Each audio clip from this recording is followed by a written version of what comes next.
Welcome to The Explainer. So, today we're going to tackle a word that is everywhere: burnout.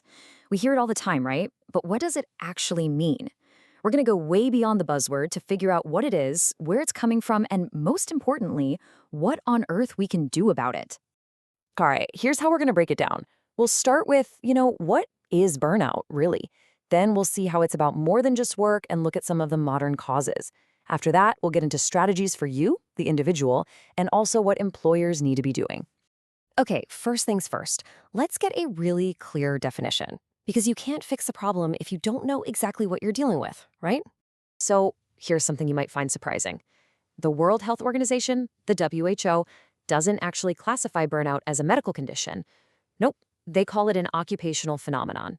Basically, it's a syndrome that comes from long-term workplace stress that just hasn't been handled well. And that distinction is so important because it points the finger directly at the work environment, not just the individual. And this is probably one of the most important distinctions we need to make.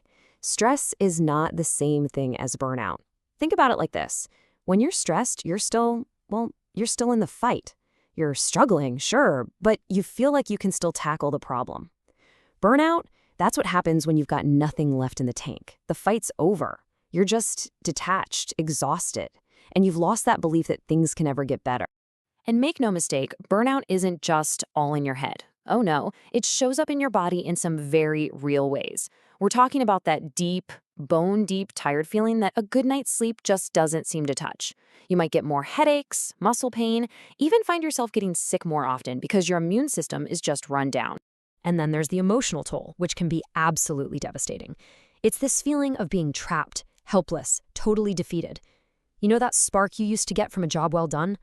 Poof, it's gone. And in its place, just a lot of self-doubt and this cynical, negative outlook on pretty much everything.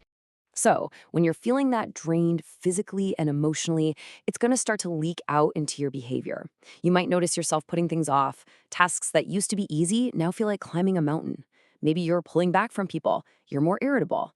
It's all just a clear signal that your batteries are completely empty. Now, even though the WHO links burnout to our jobs, let's be real, this isn't something that just stays neatly packed away at the office. It bleeds into every part of life. The key thing to understand is that burnout can happen in any situation where you're constantly giving more than you've got. Think about it, the huge emotional labor of being a caregiver, the nonstop job of being a parent, or even just the daily grind of managing a chronic illness. It's all about that long-term, high-demand pressure. And the history of this whole concept is actually really fascinating. People like Christina Maslach and other researchers point out that the idea of burnout didn't come from some academic theory in a sterile lab. No, it came from people on the ground in the 70s who were seeing this profound exhaustion in social workers, nurses, and other helping professions. It was a real-world problem long before it became a research topic. So that brings us to a huge question. Why does it feel like everyone is burnt out these days? Well, it seems our modern world has cooked up a bit of a perfect storm of brand new pressures. Let's start with the obvious suspect, social media.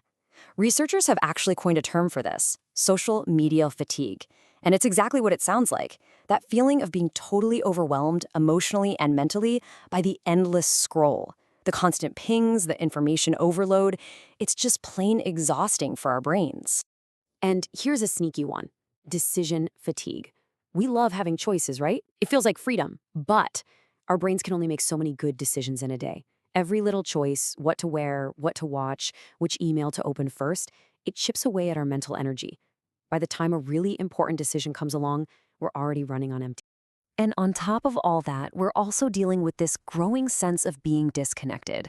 As more of us work remotely, professional isolation is becoming a huge problem. I mean, look at this. 17% of workers in the UK say they feel lonely at work. And that loneliness, it's a major ingredient in the recipe for burnout. Okay, so that all sounds pretty bleak, I know. It can feel like we're just doomed to be burnt out. But here's the good news. You are not powerless here. While the causes are big and complicated, there are absolutely things you can do to start taking back control. If we want to know where to start, this chart is a pretty good roadmap. It shows the biggest sources of stress for people in the UK. And look at the top one, poor sleep, hitting a massive 61%. Then you've got money worries, health concerns. It's a really powerful reminder that our work life and our home life aren't separate. the stress from one spills right over into the other. Here's a super practical tool for wrangling that never-ending to-do list. It's called the 4Ds. For any task that comes your way, you just ask 4 simple questions. First, can I ditch it? Is it even necessary? If not, can I defer it, push it to later? Third, can I delegate it to someone else? And if the answer is no, no, and no, well, then you just have to do it. It's a brilliant way to get your priorities straight. It's also about building up what I like to call a resilience toolkit. This is your personal set of tools to protect your energy. So what's in the kit? Things like setting really firm boundaries. Yeah, I'm talking about turning off those work emails at night, getting some regular exercise to burn off stress, making yourself step away from social media, and crucially, knowing it's okay to ask for professional help when you need it. But let's be really, really clear about something. This is not just on you. All the self-care in the world won't fix a toxic environment. The truth is, organizations have a huge responsibility here to create workplaces that don't burn people out to begin with. And the cost of getting this wrong is massive. Just look at this number. 1 in every 5 workers in the UK needed to take time off last year because of stress-related mental health issues. Think about that. That's a huge number of people, and it's a huge hit to productivity. And yet, there seems to be a big gap between what's needed and what's happening. This data shows that while 55% of people think their company has a plan, a whopping 45% feel their employer has no plan at all to prevent burnout. That's almost half of all employees feeling like they're on their own. So what can companies actually do? Well, the solutions aren't exactly rocket science. It's about having a real plan for mental health, not just paying lip service to it. It's about making sure workloads are actually reasonable.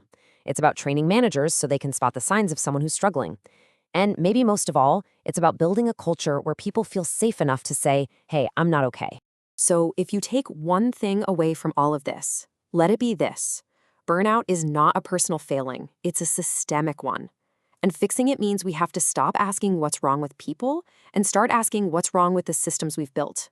It's a shared responsibility. And the big question we're left with is, are we actually willing to work together to build workplaces and a society where people can truly thrive and not just barely survive?